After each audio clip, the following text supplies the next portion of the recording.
पौष पुत्रदा एकादशी व्रत। नमस्कार दोस्तों, स्वागत है आप सभी का एक बार फिर से आपके अपने पसंदीदा YouTube चैनल आध्यात्मिक कहानियों में। दोस्तों, आज के इस वीडियो में हम आपको बताने वाले हैं पौष पुत्रदा एकादशी के बारे में। जी हाँ, पौष मास में शुक्ल पक्ष की एकादशी को पौष पुत्रदा एकादशी कहा जाता है। इस दिन सुदर्शन चक्रधारी भगवान श्री विष्णु जी की पूजा की जाती है। मान्यता है कि इस व्रत को करने से संतान की प्राप्ति होती है, इसलिए इसे पौष पुत्रदा एकादशी कहा जाता है।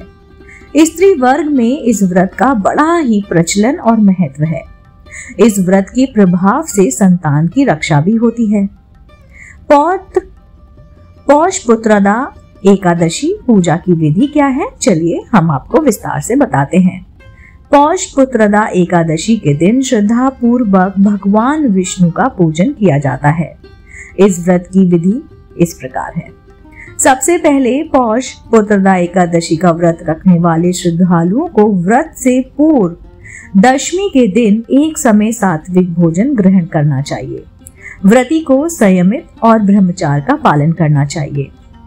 दूसरा, प्रातःकाल स्नान के बाद व्रत का संकल्प लेकर भगवान का ध्यान करें। गंगा जल, तुलसी दल, तिल, फूल, पंचामृत से भगवान नारायण की पूजा करनी चाहिए। इस व्रत में व्रत रखने वाले बिना जल के रहना चाहिए। यह व्रती चाहे तो संध्या काल में दीपदान के पश्चात फलाहार कर सकते हैं। व्रत के अगले दिन द्वादशी पर किसी जरूरतमंद व्यक्ति या फिर ब्राह्मण को भोजन कराकर दान दक्षिणा देकर व्रत का पारण करना चाहिए।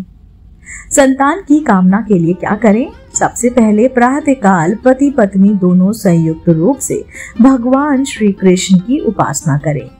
संतान गोपाल मंत्र का जाप करे। मंत्र जाप के बाद पति पत्नी प्रसाद ग्रहण करें, गरीबों को श्रद्धानुसार दक्षिणा दे और उन्हें भोजन कराएं।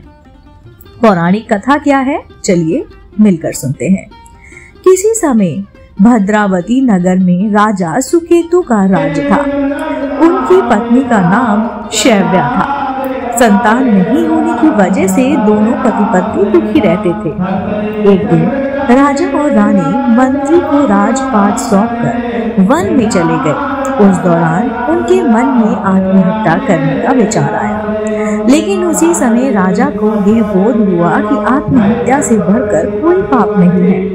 अचानक उन्हें वेद पाठ के स्वर सुनाई दिए और वे उसी दिशा में बढ़ने लगे। साधुओं के पास पहुंचने पर उन्हें पौष पुत्रदा एकादशी के महत्व का पता चला। इसके बाद दोनों पति पत्नी ने पौष पुत्रदा एकादशी का व्रत किया और इसके प्रभाव से उन्हें संतान की प्राप्ति हुई। इसके बाद से ही पौष पुत्रदा एकादशी का महत्व बढ़ने लगा। वे दंपति जो निसंतान हैं, उन्हें श्रद्धा पूर्वक पौष पुत्रदा एकादशी का व्रत अवश्य करना चाहिए। दोस्तों, उम्मीद करती हूँ आपको आज का ये वीडियो, जो कि पौष पुत्रदा एकादशी का महत्व का था और उसका महत्व क्या है, ये संपूर्ण जानकारी देता है। ये कथा और ये वीडियो आपको जरूर पसंद आया होगा। ऐसे ही धार्मिक पौराणिक व्रत त्योहार सुनने जानने के लिए आप देखते रहिए आपका अपना पसंदीदा YouTube चैनल आध्यात्मिक कहानियाँ।